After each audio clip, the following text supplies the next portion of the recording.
I love concat and concatenate. First of all, they're really cool words. And second of all, they really make life a lot easier.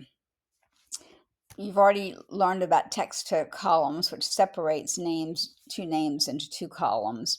But concat and concatenate puts names together. So I'm going to go click under concat, my concat column, and I'm going to type in equal concat. You can see I've got concat and concatenate. Let's look at concat first. So it says, I want a value, a comma, etc. So I'm going to click on my first cell, put a comma, my second cell, hit return, and it puts them together for me. I can drag down and it'll put all the names together for me. Now, as you can see, that's a problem because I don't have a space between their names. So in order to get that, you need to use concatenate. It's really not hard. It just sounds funky. So I'm going to go in, and this time I'm going to type equal concatenate.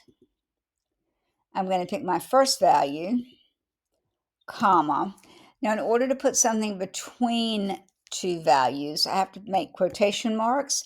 I'm going to hit my space bar to make a space and another set of quotation marks, comma.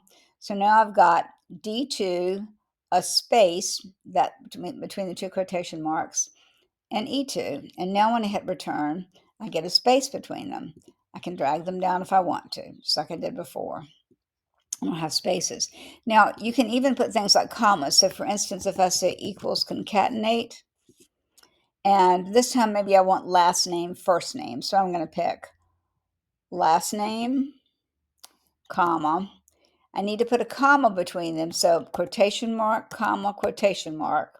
So I've got E11, a quotation mark, comma, whoops, comma again, because you have to have a comma between everything, comma, comma, comma. Now I'm going to hit the first name, and that will take it and make it into last name, first name, and put a quotation mark in between it. So it's a great formula, and it can make your save you a lot of time when you're working with data.